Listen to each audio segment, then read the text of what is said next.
Disfruta con nosotros una buena taza de café. Uno casi puede predecir que va a aumentar en los homicidios y la violencia. Es que ahí está también hospedado un líder del cártel del Golfo. Realmente iban sobre él. Nuestra cifra negra en periodos vacacionales, si bien ha bajado, no deja de ser significativa. El debate internacional entre Occidente está precisamente basado sobre el tema de la inequidad de ingresos. El mejor debate y un sofisticado análisis con la información de primera mano la degustamos con una buena taza del primer café.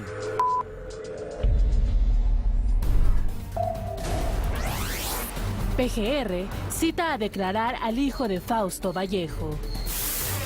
Trasladan a Morelia, Michoacán a 85 niños de la gran familia. Diputados aprueban el tercer dictamen en materia energética. Se ha propuesto una forma de administrar y operar nuestras empresas estatales con nuevas herramientas que mejoren sus funciones, con una estructura empresarial autónoma y flexible. El gobierno capitalino propone ajustar el salario mínimo. Es una reforma pendiente, es una reforma que nos falta en el país, y el sentido del gabinete económico del jefe de gobierno es justamente apuntalar esta discusión. Argentina se declara en suspensión de pagos por fracaso con fondos buitre. Y como este Estado y este gobierno no va a firmar cualquier cosa, ni va a acceder a cualquier cosa, por más presión que se le ejerza, lo que se hizo es ofrecerle lo que estaba dentro de nuestras posibilidades, que es o bien ingresar al canje o bien otorgar un stay.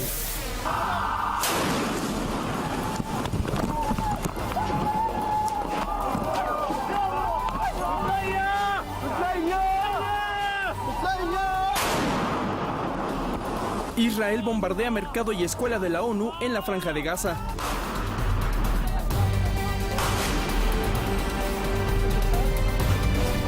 ¿Qué tal? Muy buenos días, bienvenidos al Primer Café. Gracias por acompañarnos como cada mañana en este jueves 31 de julio. Son las 7 de la mañana con 2 minutos. Iniciamos ya con esta mesa. Raimundo Rivapalacio, ¿cómo estás? Muy buenos días.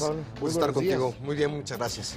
Oye, bueno, pues, a lo largo de la noche la información no para en ninguna parte. En México pues se terminó de aprobar. ¿Sí? En el Congreso se terminó de aprobar, pues mientras la gran mayoría de ustedes dormían, las leyes de Pemex y de la Comisión Federal de Electricidad, tanto en lo general, que fue ayer, como en lo particular. Pero también, mientras usted dormía, Israel convocó a miles de reservistas para continuar pues esta guerra en la Franja de Gaza contra los radicales palestinos. Mientras tanto, en África, en una parte del corazón verde de África, en la parte occidental, la epidemia del ébola pues tiene en emergencia a 3 naciones, Sierra Leona, Liberia y Guinea. Ya han muerto más de 672 personas. Dicen los europeos que no hay de qué preocuparse todavía por una epidemia global, pero le vamos a contar más adelante sobre esta terrible epidemia en el peor estallamiento de esta enfermedad en su historia. Y también hace muy poco tiempo, esta madrugada, llegaron finalmente los observadores de Holanda y Australia al sitio exacto en donde cayó, donde se impactó en tierra el avión de Malaysia Airlines. Finalmente lograron llegar porque había una muy intensa y muy fuerte situación de combate entre el ejército ucraniano y fuerzas prorrusas. Hay que recordar que en esta parte del noreste de Ucrania pues está controlado por las fuerzas separatistas prorrusas. Les costó mucho trabajo en llegar, pero bueno, esto ya es un avance más para que se pueda determinar ya no qué es lo que lo tiró, qué es lo que sucedió, sino empezar a recuperar parte de del misil que lo tiró para poder determinar de dónde pudo haber salido. Es muy importante lo que ha sucedido hace unos cuantos minutos en Ucrania. Bueno, esto que es de manera natural. Sí, estamos hablando de lo que ocurrió en las últimas 4 horas. No, lo que sucedió en las últimas 2 horas. Esto pasa en las últimas 2 horas, por supuesto que no viene en el PAI informativo de la agencia Intelligence, que sin embargo tiene como 37% de los impactos, la aprobación en lo general, 331 votos contra 129 y una abstención de las leyes de Pemex y la Comisión Federal de Electricidad. El segundo tema, fíjate nada más tan calladito que estuvo durante tanto tiempo, la crisis de los llamados fondos buitre de Argentina. Ayer, como veíamos en el adelanto, no llegaron a ningún buen punto de acuerdo en la negociación que se hizo en Nueva York y el ministro de Economía de Argentina, que lo vimos aquí en las imágenes, en una conferencia de prensa que se dio en el consulado de Argentina en Nueva York, dijo lo que planteó: estamos proponiendo una solución de que se canjee estos bonos por los buenos fondos que decían, o una ampliación de el pago de esta deuda. Es una discusión derivada por el fallo de un juez en Nueva York. Es la extraterritorialidad por un grupo de las leyes de Estados Unidos. Técnicamente se encuentra Argentina en su segunda suspensión de pagos en 12 años. El tercer tema, y se desploma ya con 17% de los impactos, es toda la secuela sobre la difusión por parte el diario Cuadratín, el portal Cuadratín, la agencia Cuadratín, del video en el cual aparece el hijo del exgobernador de Michoacán, Rodrigo Vallejo, con Servando Gómez Martínez. Ya vamos a hablar sobre este tema, pero le adelantamos que Rodrigo Vallejo negó estar en una colusión e insistió que fue secuestrado y llevado a la fuerza. Vamos a hablar con detalle sobre este tema. El cuarto, con 9% de los impactos, algo muy importante, el INEGI reporta que del 2003 al 2012 el 20% del Producto Interno Bruto provino del empleo informal. Es decir, de cada 100 pesos, aproximadamente 26 fueron generados por trabajadores informales. Y el quinto tema, 7% de los impactos, la Secretaría de Hacienda registra una mejoría de ritmo en el crecimiento de México. Y este anuncio o esta confianza de la Secretaría de Hacienda viene acompañado por una noticia espectacular en Estados Unidos. El reporte de crecimiento del último mes en Estados Unidos fue de 4%. 4% subió, brincó, no se puede decir subió, brincó la economía en el último mes. Esto le da al presidente Obama un gran descanso y a otras economías que están muy empatadas en el sistema productivo de Estados Unidos, como es la mexicana, pues son excelentes noticias. Este es el PAI informativo de la agencia Intelite. Y Juan Pablo, ¿qué tenemos en los periódicos? Cuestión de primera plana, básicamente todos los diarios manejan el tema de Pemex, el tema de los pasivos laborales, también viendo el debate legislativo que se estaba dando en la madrugada y que será seguramente el debate que tengan hoy los medios de comunicación ante ya la aprobación en lo general y en lo particular. Básicamente en información nacional es el tema de Pemex por una parte y en la otra el tema del hijo de Fausto Vallejo. Todos lo toman en sus primeras planas en cuanto a la información nacional se refiere. Ya lo estaremos comentando más adelante. Ahora, en cuestión de diarios internacionales, Rey, el New York Times en su primera plana, el tema, como bien lo dices, del 4% del crecimiento de la economía norteamericana, importantísimo esto en su página principal.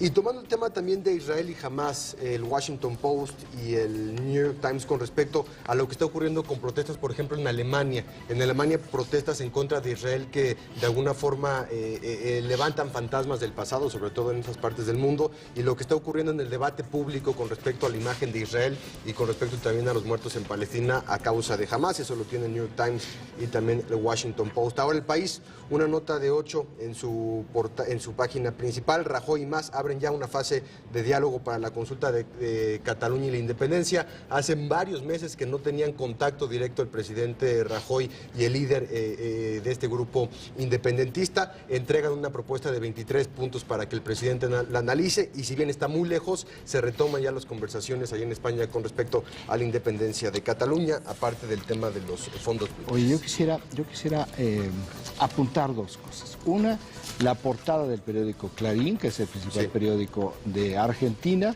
donde, por supuesto, su nota principal es que fracasan las gestiones en Nueva York para evitar el default, es decir, la suspensión de pagos, y tiene una gran foto de Julio Grondona. Dice que Julio Grondona es una persona muy importante en Argentina, sumamente importante. Él fue presidente de la Asociación de Fútbol Argentina durante 35 años. Y la Conmebol también. Y muy relevante. Con él, o bajo su dirección, Argentina ganó una Copa del Mundo, pero por eso digo que es de un interés cultural, inclusive para México. Él fue el que estimuló el crecimiento de las barras en el fútbol argentino, que han generado una cultura de violencia en los estadios de fútbol latinoamericanos. Murió Julio Grondona. Polarizante la figura de el fundador. De corrupción. Muchísima corrupción, 35 años son demasiado. Y la otra es una fotografía muy bonita, muy estética, a la mitad de la portada de la primera plana del New York Times, sobre uno de los parques nacionales que se encuentran en Utah, Estados Unidos, que se llama los Arcos. Y Juan Pablo, aquí, porque la foto es espectacular, yo no sé si hubiera manera de que la pudieran ver, pero es un arco de piedra y tú te has columpiado en ese arco, Juan Pablo. ¿A qué altura está este arco? Es un parque nacional muy famoso que forma parte de lo que le llaman el Gran Círculo, que es esta compilación de parques nacionales que se encuentran entre varios estados norteamericanos, y Arches es uno de los más famosos. En él puedes hacer muchísimas actividades de este tipo, y desde hace ya un par de años, ante la salida de estas cámaras GoPro y la tecnología y demás, unos jóvenes empezaron a lanzarse en estos arcos a manera de columpio, y después de esta moda de columpio ahora lo están haciendo a manera están haciendo equilibrio, ¿verdad? Equilibrio. Y a las autoridades no les gusta, pero finalmente es un parque tan grande que está bajo la administración de los parques nacionales, muy bien mantenido, pero finalmente no hay nadie que esté cuidando porque no hay ni el presupuesto ni la cantidad de gente necesaria para que puedan cuidar. Entonces, tienen este tipo de... ¿A qué altura te columpias? Yo creo que han de ser como 150 pies más o menos, 160 pies estamos 160 hablando. pies son aproximadamente 50 metros. 50 metros más o menos, digamos. 3 pies por metro. Y son, digamos, 30 metros en el lanzamiento del columpio. Está prohibido, pero las personas lo hacen, y hay inclusive compañías que te llevan y que con arnés y con seguridad puedes practicar este tipo de situaciones. Muy interesante. Dice, encabeza el New York Times: se desafía a la muerte en los arcos de Utah. Es una diversión que va demasiado lejos. ¿Va demasiado lejos, Juan Pablo? Yo creo que no va demasiado lejos. Y todo esto forma parte del sistema. Me tiraría en ese columpio. Espectacular. Yo creo que si ves las vistas y tienes la oportunidad también, porque son cielos muy claros. En esta parte de Utah es donde mejor se ven, que le dicen el tema del stargazing, el hecho de ver el cielo y de poder ver las estrellas. En esta parte de Utah es donde más se realiza este tipo de actividades. Utah, un estado mormón. Ahí nada más, como un breviario cultural, ahí se encuentra el archivo de los mormones, que es uno de los archivos sobre vidas privadas y privado, el archivo privado más importante del mundo. Recurre el FBI de manera regular para solicitarle a los mormones información. No se las dan, pero de ninguna forma. Pero es el mejor archivo privado sobre vidas privadas en el mundo, de los mormones en Utah. Y el tema también de los parques nacionales, espectacular. 7 de la mañana con 15 minutos, y eso es lo que tiene hoy el PAL de la agencia Intellit y también las primeras planas nacionales e internacionales. Vamos rápidamente a nuestro primer corte, no se vaya porque regresamos con mucho más.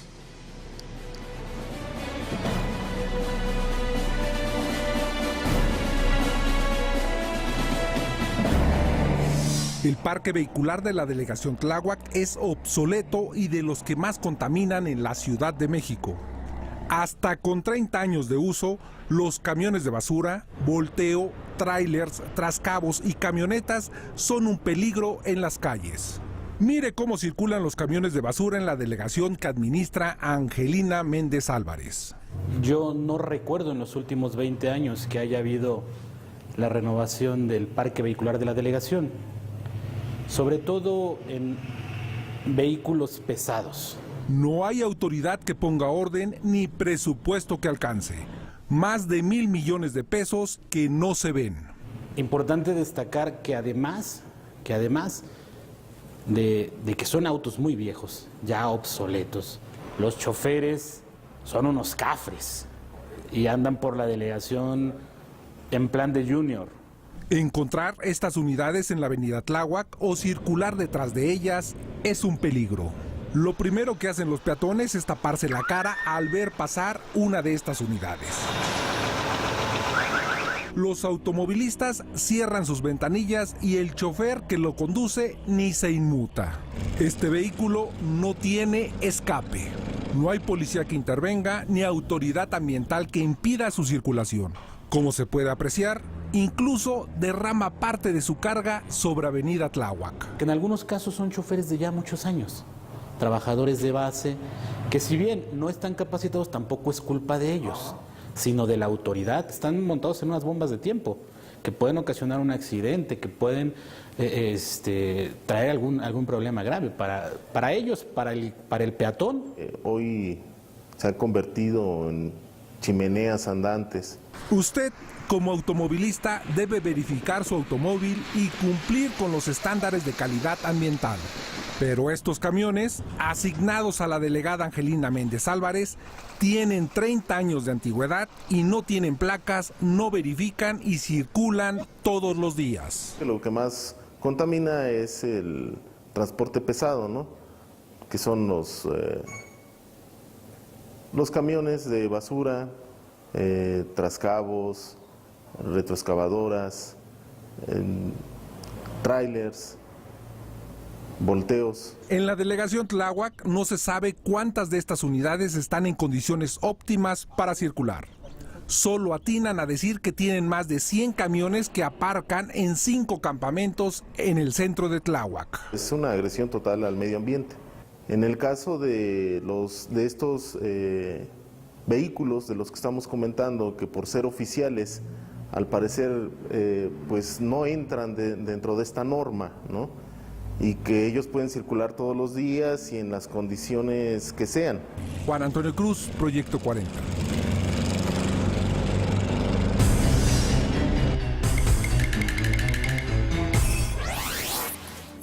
Jóvenes en México. Habitan más de 31 millones. Representan al 26.5% del total de la población. El dato útil para comentar en el café.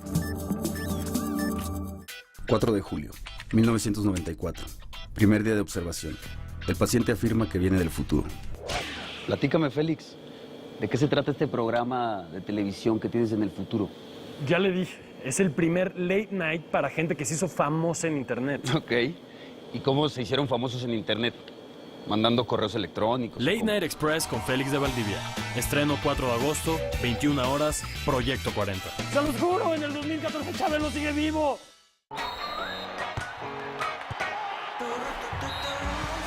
Con Progol media semana y mi Progol, cualquiera puede ganar.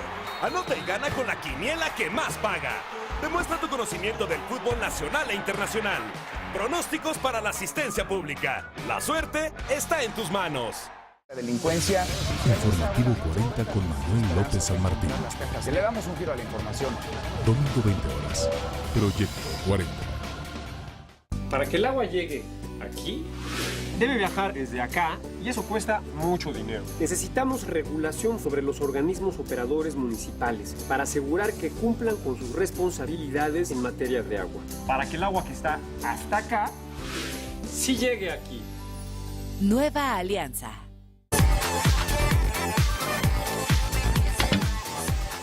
Señora, bienvenidos a Alta Definición. Sábado 20 horas. Proyecto 40.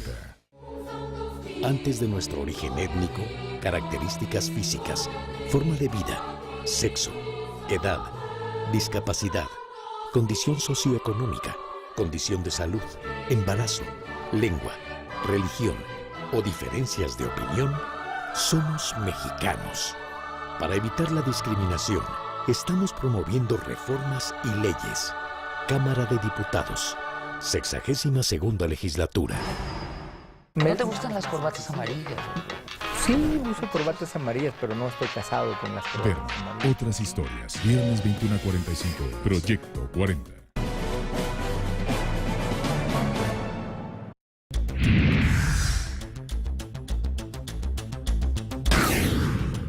La Procuraduría General de la República envió un citatorio para que Rodrigo Vallejo Mora, hijo del exgobernador de Michoacán, Fausto Vallejo, se presente a declarar en torno al video donde aparece en compañía de Servando Gómez Martínez alias La Tuta, líder de los Caballeros Templarios. Vallejo Mora respondió a través de su cuenta de Facebook, donde se puede leer: me presentaré a declarar con toda puntualidad ante las autoridades, acatando el citatorio emitido por la PGR.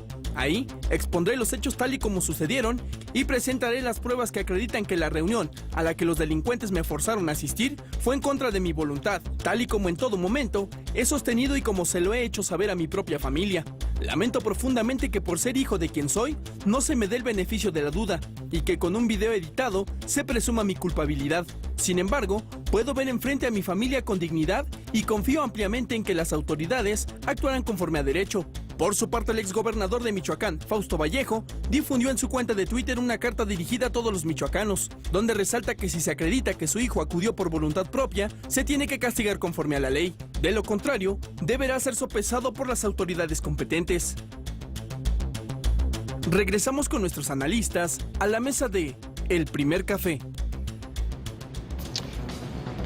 Está agarrando ya un cauce adecuado esto. Primero, la Procuraduría General de la República, que no lo detenga, sino que lo cite a declarar. Exacto. Para que explique. Me parece que esto es muy importante, bajo el principio de que pues todos somos inocentes hasta que se compruebe una culpabilidad.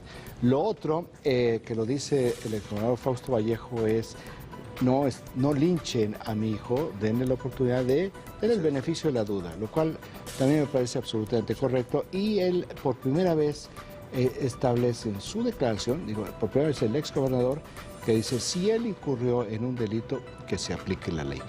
Hasta antes de esta declaración, de este posicionamiento ya oficial, que fue ayer, nunca había hecho esta matiz. Él siempre había señalado que su hijo era inocente y que lo habían secuestrado en 2 ocasiones. Ahora, vamos con el caso de Rodrigo Vallejo Mota, que afirma que sí fue secuestrado, sí, que ese es un video editado, lo cual es cierto, es un video editado, es claro que es un video editado. Hay una crítica y hay un enjuiciamiento a priori, porque se le ve cómodo, se le ve tranquilo. Aquí también comentábamos que era una conversación muy fluida con Servando Gómez, y él lo que dice es: bueno, ¿y cómo podía yo actuar? Sí, que dijo, estuviera llorando. Sí, es absolutamente subjetivo, tanto una cosa como la otra, porque no prueban absolutamente nada, y sin embargo algunas cosas que a mí me llaman la atención. En primer lugar, él dice, en esta entrevista que le da a un medio de radio, a una empresa, RT de Morelia, de radio y televisión, que a él fue secuestrado cuando fue a un jaripeo, ¿verdad?, en la zona de Tierra Caliente, y que ahí es donde se lo llevan. Él llevaba escoltas y él dice: no hagan nada. Punto número 1, esto no sucede normalmente. Cuando hay este tipo de situaciones, lo que se ha dado, o lo que es normal, pero bueno, pues también hay excepcionalidades, lo que es normal son enfrentamientos. Sí. Entonces no hubo un enfrentamiento, que ese es un punto número 1 que deberá de aclarar perfectamente ante la autoridad. Yo lo que subrayo es que son de los momentos de anomalía sobre lo que sucedió. El otro punto es que él afirma que la persona que está permanentemente de espaldas, una mujer, que a lo largo de, de un video que en su totalidad, de lo que es público, de 18 minutos, que nunca se le ve la cara, siempre está de espalda, y su participación en esta reunión es muy lacónica. Es una, dice Rodrigo Vallejo, es una catedrática muy importante de la Universidad Nicolaita que iba con él. Aquí lo señalo porque es una segunda anomalía. Cuando se dan este tipo de secuestros, que ellos llaman en este lenguaje criminal levantones, pero es un secuestro, técnicamente es un secuestro, no se llevan a más personas, se llevan al sujeto objetivo que llevan. Y nadie más se va, y mucho menos en una situación donde, dando el beneficio de la duda sobre lo que dice en el momento de este secuestro, es real, que fue pactado en el sentido de que no se enfrentaran los escoltas. De esta manera, a mí sí me llama más la atención que haya una testigo adicional que él menciona, y que también da elementos importantes a la Procuraduría General de la República para tener también testigos del otro lado, testigos de descargo en este sentido. Platicando con algunos periodistas en Michoacán, ayer les preguntaba si ya habían hecho el trabajo de buscar a todas las profesoras en la Universidad Nicolaita para poder llegar a ella. Me decían que no. Es una lástima, pero los medios que tienen los recursos humanos, que estén interesados en el tema, por supuesto, que no se haya hecho. La otra es que no se ha podido todavía establecer una correlación entre los dichos de Rodrigo Vallejo y lo que sucedió. Entonces, no se puede todavía decir que algunas de las cosas que él señaló pudieran haber tenido una consecuencia en los hechos. Como por ejemplo, en la segunda parte del video, porque se difundió en dos momentos, uno de 6 minutos y luego todo el video completo, 18. Él plantea la creación de un grupo de élite, trabajando para la empresa. La empresa es como originalmente se llamó a la familia michoacana. Así empezó a principio de este siglo, 2001, 2003, una organización de protección, una organización social y de motivación personal que le decían la empresa. Y esta empresa derivó en una organización criminal que primero fue la familia michoacana y luego fueron los caballeros templarios. Entonces él se refiere a este grupo. No hay ninguna indicación que este grupo hubiera nacido. Que un grupo desde el poder en Michoacán sirviera también como un brazo de élite. No sabemos para qué, porque no lo especifica Rodrigo Vallejo, qué función iba a tener dentro del gobierno de Michoacán en su vinculación con los caballeros templarios. Si solamente vemos la parte del video, pues sí, lo que concluye, y lo platicábamos ayer, es el primer ciclo de la primera documentación de una incrustación del narcotráfico en el poder, porque previamente a este video pues ya están presos quien fue el secretario de gobierno de Michoacán y gobernador interino. Están presos también quien fue el líder de los transportistas y uno de los operadores electorales de Fausto Vallejo en la elección, y están presos algunos otros presidentes municipales en toda esta estructura de poder en Michoacán. Por eso el tema de Rodrigo Vallejo no le quita o no le añade gravedad al tema de que el narcotráfico se incrustó como poder dentro del gobierno. ¿Y de alguna forma se le enreda a la PGR y a la Procuraduría Estatal el tema o no? Lo que sí se establece es, si la PGR llega a concluir su investigación de que sí es culpable, que todavía no es ni siquiera acusado, hay que subrayarlo, es que el narcotráfico llegó a la oficina del gobernador.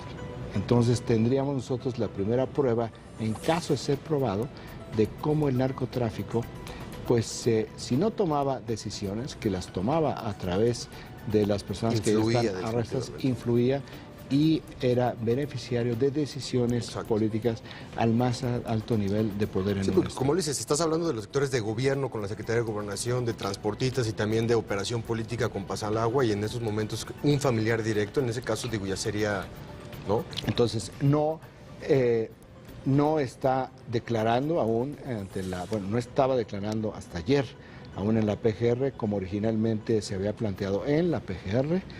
Tenemos entendido que apenas salió el citatorio, es lo que está señalando la prensa, pero lo están citando.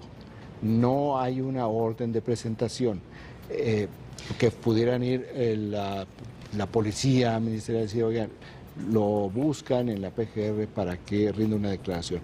No, de acuerdo con el lenguaje oficial, es un citatorio para que voluntariamente se presente. Rodrigo Vallejo dijo, sí voy a declarar, sí voy a participar. Aquí entra la tercera anomalía. Si esto ya había sucedido, ¿por qué no se presentó previamente a declarar ante la Procuraduría General de la República? Claro. ¿Por qué esperó hasta que esto fuera inevitable por la difusión del video? Y también algo que ocurrió desde hace un par de años y con la senadora Calderón y demás, las acusaciones constantes a él específicamente dentro de la familia Vallejo. No se acusaba a sus demás hijos, a él se le conocía con un sobrenombre y demás, y constantemente dentro de Gerber. El Gerber, exactamente. Entonces, en ese sentido, las acusaciones vienen de un par de años atrás, sin que se compruebe absolutamente nada y sin que esto sea algún tipo de culpabilidad, pero sí conjuntándolo con el video y con los demás dichos y escuchas que se venían diciendo en Michoacán desde hace un par de años, pues uno se pregunta, ¿no? ¿Por qué no habría dado un paso al frente? Sí, todas las crónicas sobre su comportamiento durante el gobierno de su padre lo describían como una persona, digamos, disoluta, un poco... Por decirlo menos, sí. Y muy en una característica en estos estereotipos que tenemos de los juniors, que son abusivos, que son atrabancados, prepotentes, déspotas, que utilizan inmediatamente la influencia del poder, pero también se le veía en las calles de Michoacán, en sus autos de lujo, en las discotecas, en los llamados antros, haciendo negocios que cuando menos esta parte, pues es un conflicto de interés, ¿verdad? Si él hubiera hecho negocios fuera de Michoacán, pues está perfectamente, pero al ser su padre gobernador de Michoacán, él al momento de hacer negocios, viviendo en Michoacán con empresas que se fundaban o que podían tener utilidades en Michoacán, pues sí era un conflicto de interés donde, y en esto sí, el gobernador Fausto Vallejo pues tuvo la debilidad de no decirles, como ha sucedido en otros lados, inclusive en algunos casos de presidentes mexicanos, que a su familia les dicen, oigan, es parte de... durante estos 6 años, lo siento, claro, 0. Y cuando que hay 2 casos de expresidentes donde alguno de sus hijos o alguno de sus familiares cercanos empezó a abusar ligeramente y lo sacaron del país. Vamos, porque sí es un tema sumamente delicado. Entonces, en el mejor de los casos, aquí se dio un conflicto de interés. Pero bueno, la Procuraduría General de la República va a determinar si este es el punto final o es el punto de partida para algo que todavía no alcanzamos a ver. Pues vamos con más información. Le comentamos que el ministro de Economía de Argentina negó que este país cayera ya en default y fracasaron las negociaciones con los denominados fondos buitre allá en Nueva York. Vamos a conocer la información.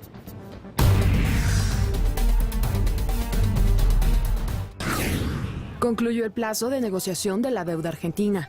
Ayer, el gobierno de Cristina Fernández de Kirchner entró en default o suspensión de pagos después de que no llegara a ningún acuerdo con los denominados fondos buitre que reclaman el adeudo de $1.500 millones. Y como este Estado y este gobierno no va a firmar cualquier cosa, ni va a acceder a cualquier cosa, por más presión que se le ejerza, lo que se hizo es ofrecerle lo que estaba dentro de nuestras posibilidades, que es o bien ingresar al canje o bien otorgar un stay. Momentos antes de que el ministro de Economía de Argentina, Axel Kicillof, diera a conocer a los medios de comunicación el fracaso de las negociaciones, la calificadora de riesgo Standard & Poor's dio a conocer que declaraba al país sudamericano en default selectivo. Para algunos medios de comunicación, en esta batalla, el principal enemigo de Argentina es el estadounidense Paul Singer, quien es el director de Elliott Capital Management, empresa cuya filial no aceptó reestructurar la deuda de Buenos Aires. Sin embargo, este problema no es nuevo. Diciembre 2001. El entonces presidente provisional argentino, Adolfo Rodríguez Sá, notificó un primer default de la deuda externa que en ese momento superaba los $100.000 millones. Enero 2005. El mandatario argentino Néstor Kirchner termina con el default al lanzar un canje de bonos. Con esto, el 76% de los acreedores aceptaron rebajar la deuda hasta en un 75%. Abril 2010. La actual presidenta de ese país, Cristina Fernández, logró un acuerdo con el 92.4% de los bonistas, mientras que los fondos buitre presentaron litigios en tribunales de Estados Unidos. Junio 2014. El juez estadounidense Tomás Griesa le ordena a Argentina que pague a los dueños de los fondos especulativos $1.300 millones. 26 de junio 2014. El juez Griesa congela los depósitos que el país sudamericano hiciera a los acreedores que sí aceptaron reestructurar su deuda. Julio 2014. Fracasan las negociaciones que los afectados mantienen en Nueva York. 30 de julio. Argentina entra en suspensión de pagos. Regresamos con nuestros analistas a la mesa de El Primer Café. Qué interesante ver lo que está ocurriendo y por qué está ocurriendo, ¿no? Finalmente, como lo decías, un juez federal en Nueva York, un grupo muy pequeño de personas que se negaron una reestructuración de su deuda y que está provocando este gran problema a nivel nacional para Argentina específicamente. Porque el acuerdo con aquellos acreedores que llaman los que actuaron, los bonos de buena fe, exacto, que dijeron, bueno, de acuerdo, vamos a aceptar una reducción del 68% a la deuda y que se reprograme el pago.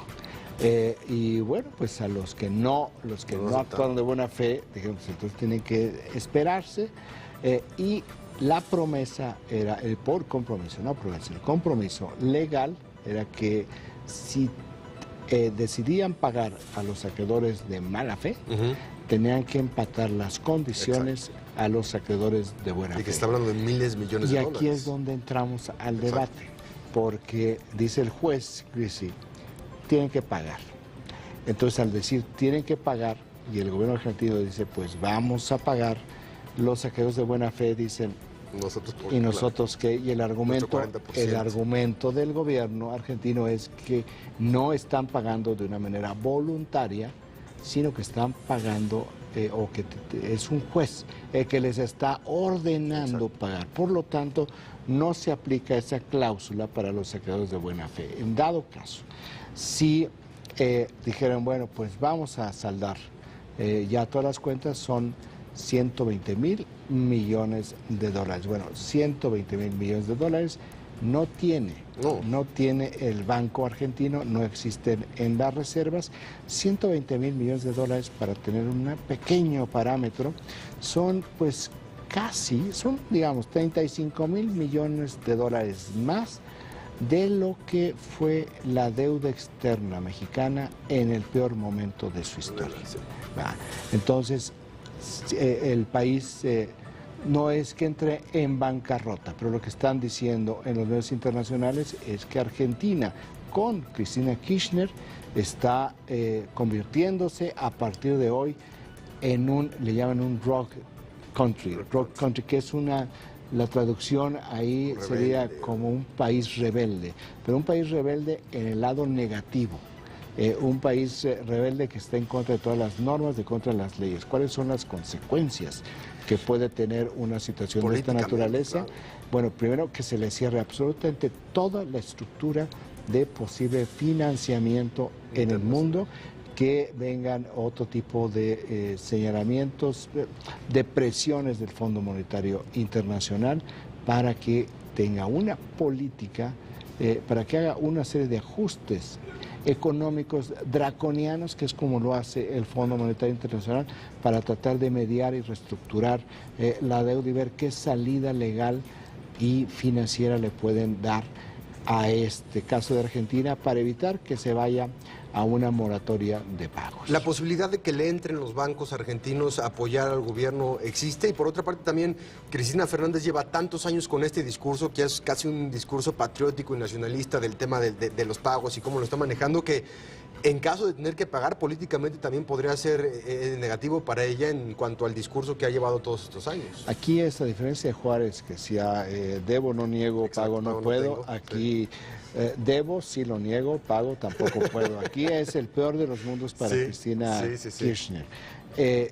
Ella efectivamente está utilizando este lenguaje nacionalista para generar un consenso interno. ¿Puede generar un consenso interno? Sí, sí lo puede generar.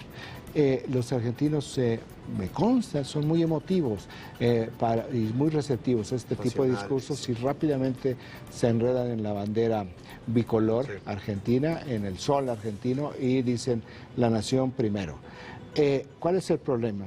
Que también es algo que se ha visto a lo largo de los años y las crisis en Argentina, que cuando finalmente se va diluyendo este fervor nacionalista del arranque, la virulencia con la que responden a sus gobernantes es muy, muy fuerte. Entonces, Cristina Kirchner va a estar tratando de ganar tiempo, pero si no encuentran una solución financiera y jurídica a este caso en Nueva York, lo que estamos empezando a ver es el final de Cristina Kirchner en Argentina.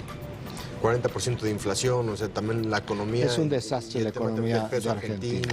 Sí, es probablemente la economía peor manejada de toda América Latina.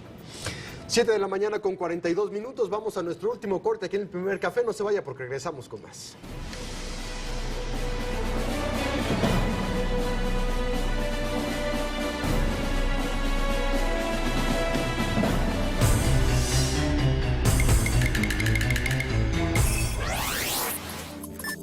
Jóvenes en México.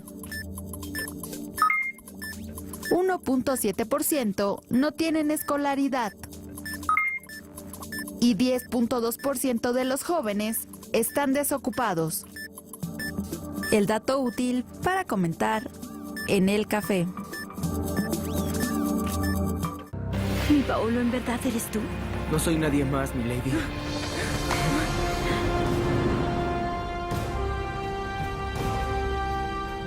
¿Tienes un amante, Lucrecia? Dime, el amor, ¿cómo se siente? Duele. Suicidio. Algo que ni el Papa perdonaría. Los Borgia, segunda temporada, jueves 22:30 horas. Proyecto 40. Con esto pagamos la graduación de Pablito. Y hasta le podemos comprar su coche. Y con este, un negocio que asegura el futuro de la familia. ¿Y qué tal ponerle el segundo piso a nuestra casa? Con los juegos y sorteos de pronósticos, hazte millonario y gana más. Pronósticos para la asistencia pública. La suerte está en tus manos. Para salvar al planeta, es importante conocerlo. Fusión Salvaje, lunes a viernes, 19 horas. Proyecto 40. Mover a México es hacer que el mundo admire nuestro país, que más turistas vengan a visitarlo. Al año, más de 500,000 de vuelos llegan a nuestros aeropuertos. Y 24 millones de turistas extranjeros disfrutan de México, dejando importantes ingresos para el país. ¿Que por qué es tan importante todo esto? Porque el turismo genera 3 millones de empleos de calidad y porque es la industria que ocupa a más jóvenes. Eso es mover a México. Gobierno de la República. De lunes a viernes, su experiencia, su compromiso y su mirada nos muestran un enfoque analítico y veraz de la noticia. Visión 40, 14 horas. Proyecto 40. Todos guardamos secretos. Bienvenidos al Refugio de los Conspiradores. Sábado 22 horas. Proyecto 40.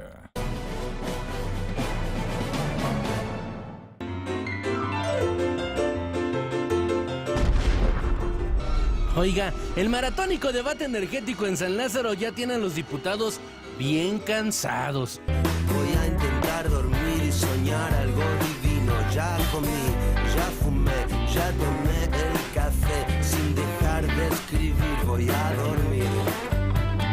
Discusiones se han prolongado hasta altas horas de la madrugada y como los legisladores no pueden ausentarse ni un minuto, a una diputada se le ocurrió la brillante idea de vender catres para que sus compañeros puedan echarse un coyotito. Así como lo oye, algunos medios reportan que a esta diputada ya la conocen como Lady Catres o Lady Dipucatres y oferta a los camastros por módica cantidad de 900 pesos. Sácame de una duda, ¿por qué esta playa se llama Playa de las Palmas?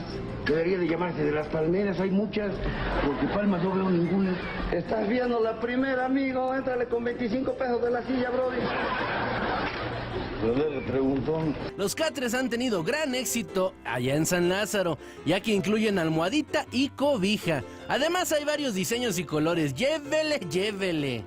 Mis catres hoy me llaman, porque de cama en cama la vivo disfrutando. Sin duda, Lady Catres es una mujer muy visionaria. Pero los que sí de plano se pasaron fueron las autoridades allá en Francia. Y es que desde hace unas semanas en los alrededores del Museo del Louvre en París se ha extendido una plaga de ratas. ¡Es una rata!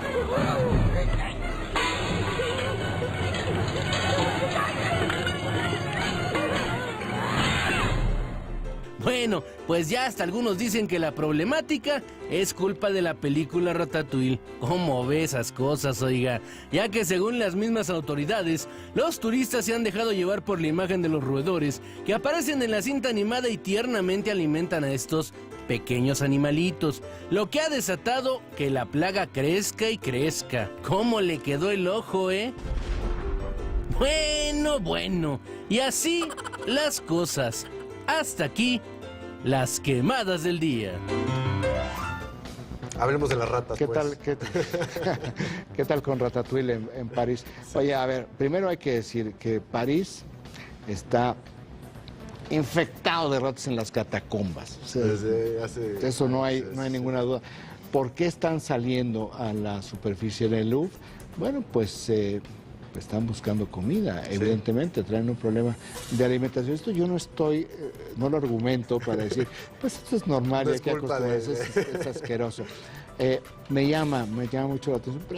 París, esa parte del centro de París, sigue siendo bastante medieval, pese a todo. Sí, y por debajo, como dicen las catacumbas y las... Y me da un poco de risa, pues es que llevan siglos viviendo en la inmundicia, ¿verdad? Sí, incluso está bien ahorita que es el Museo del Louvre, que es maravilloso, el Museo del Louvre tiene esta gran fama, pues que era el palacio real, ¿verdad?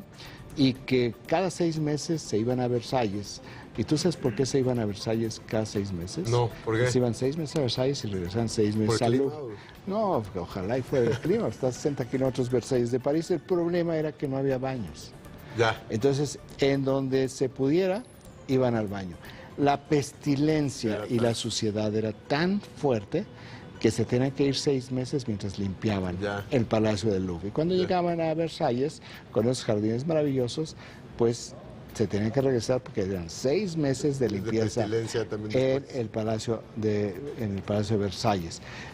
No es casual que los perfumes se hayan inventado. Se hayan inventado en París. Bueno, pues también el tema de las pelucas y las pulgas con las pelucas y demás era tremenda aquella época, con los olores y la sanidad. Los perfumes eran precisamente para ocultar los olores. Siempre las cosas tienen que ver con coyunturas. Entonces, la gran industria de la perfumería en Francia, bueno, derivada de la pestilencia, ¿verdad? Entonces, lo que estamos viendo en el Louvre, yo no digo que es muy agradable, pero es parte de la vida cotidiana en París. Un par de tweets. Alex Incómoda, qué extraño que el caso Pujol no venga casi en ningún medio nacional. Bueno, también es un tema importante. Sí, es cierto. Aquí, de manera regular, nos asombramos, ya a veces hasta nos reímos de nuestro etnocentrismo, ¿verdad? Que estamos muy interesados en qué sucedió con la banqueta de tal colonia y temas tan importantes como este encuentro entre el presidente español y el líder de un grupo muy beligerante en Cataluña pasa prácticamente desapercibido en las primeras planas de todos menos en un solo periódico, ¿no? Milenio lo tiene así como una pequeña llamada en su portada, pero nadie más. No, es el único medio que lo tiene en primera plana. Vamos con más información. Crecen los temores internacionales ante una posible propagación del brote del ébola en África. Vamos a conocer la nota.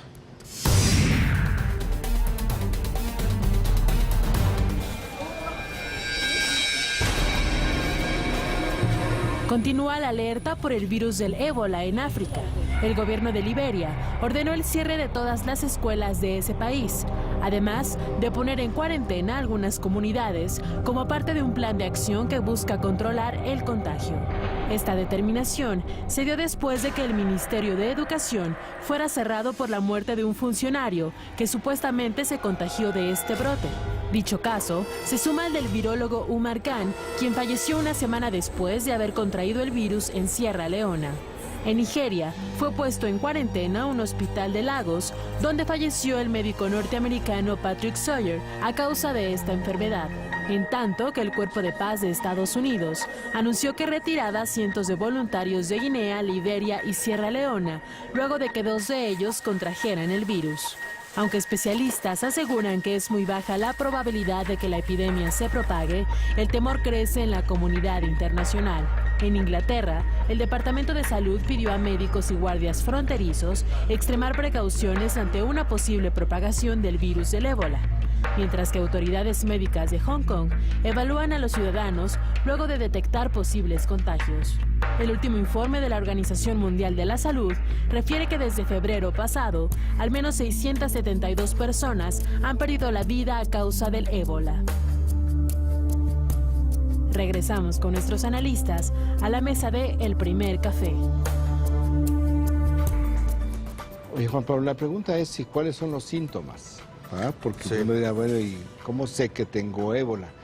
En realidad es muy complicado saberlo en un principio porque la enfermedad puede tener su primera expresión entre los 2 primeros días de ser contagiado o las 3 semanas, o a 3 semanas de haber sido contagiado. Entonces, por eso hay tanta precaución, porque si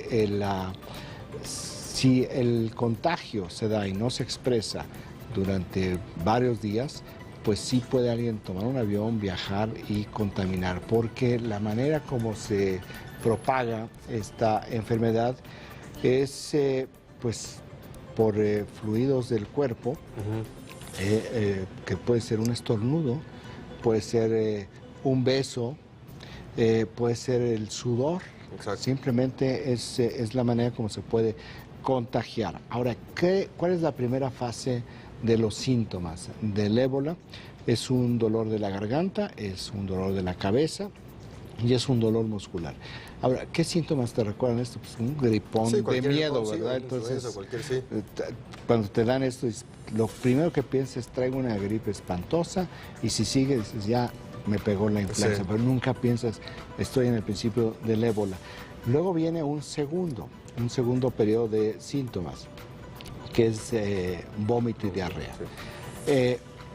Si se combina estos dos, estas dos variables, estos 2 tipos de síntomas, pues a lo mejor ya vayan al doctor, porque ni es algo gastrointestinal, ni es algo viral o bacterial.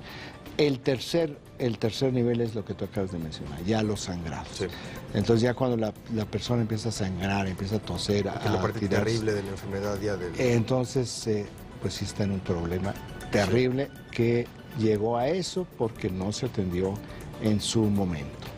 Es una enfermedad que se puede encapsular, que se puede controlar, que es lo que están haciendo ya en los países africanos. Están tomando una serie de precauciones extremas, eso es cierto, pero bueno, esta es una epidemia muy violenta que para poderla combatir, pues sí hay que encapsular y hay que tomar estas medidas radicales. Ya al equipo precisamente de Sierra Leona, que tenía programado un partido en otro país africano, le prohibieron viajar precisamente ante el miedo de que uno de ellos esté infectado de esta enfermedad, y es lo que están haciendo, limitando los viajes, limitando las visitas, limitando las entradas a estos 3 países, a estas naciones, contaminaciones, pero también el hecho de que los médicos y los especialistas en Sierra Leona y también estadounidenses se hayan contagiado algunos de este virus, te habla de la problemática tan importante y de lo difícil que es controlarlo, sobre todo en un continente con tantas carencias como el africano, y donde constantemente nacen este tipo de virus y el contagio que genera a todo el continente. Sí, el procedimiento que van a hacer es establecer perímetros de cuarentena,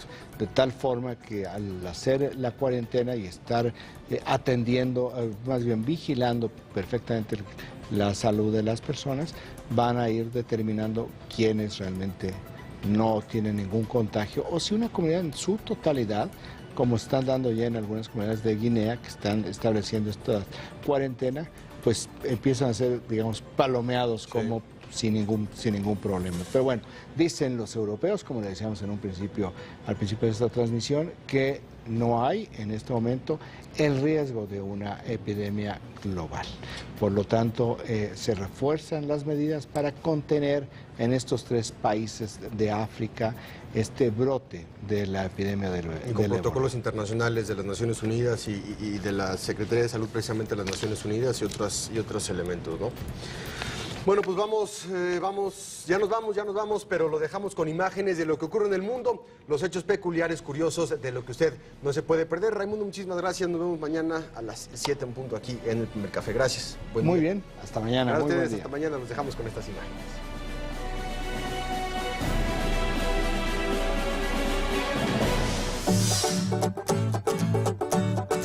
Ya nos vamos, pero esto no se lo puede perder.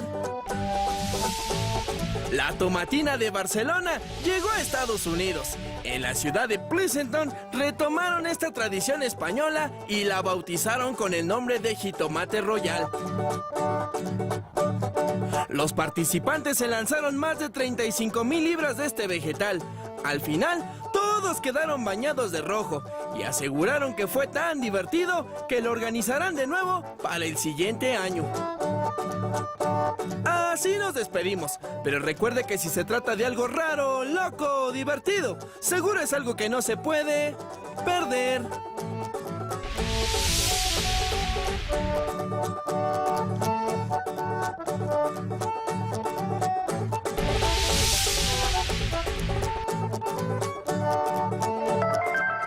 Disfruta con nosotros una buena taza de café. Uno casi puede predecir que va a aumentar en los homicidios y la violencia. Es que ahí está también hospedado un líder del cártel del Golfo. Realmente iban sobre él.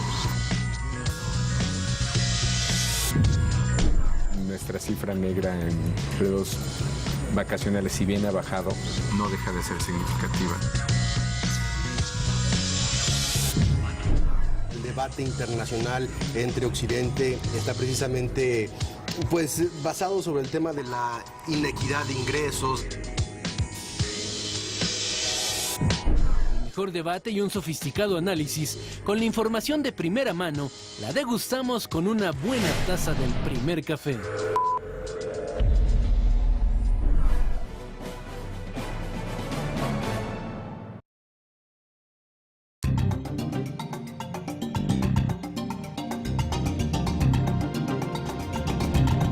Beneficios fiscales para personas morales, pequeñas y medianas empresas que quieren entrar a la formalidad este 2014.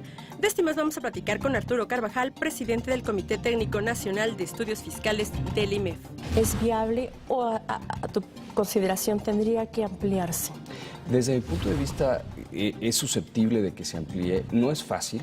Está, insisto, dirigido a personas físicas, pero me parece que también las personas morales pequeñas, estas famosas pymes, debieran también tener algún incentivo similar al que estamos viendo con el régimen de incorporación fiscal, porque de otra manera me parece que poder llevar a estas pymes a un nivel de recaudación inicial muy alto haría que desertaran muchos empresarios desde el inicio. Hoy día la economía informal preocupa, o sea, de verdad, esto nos haría crecer en materia de recaudación.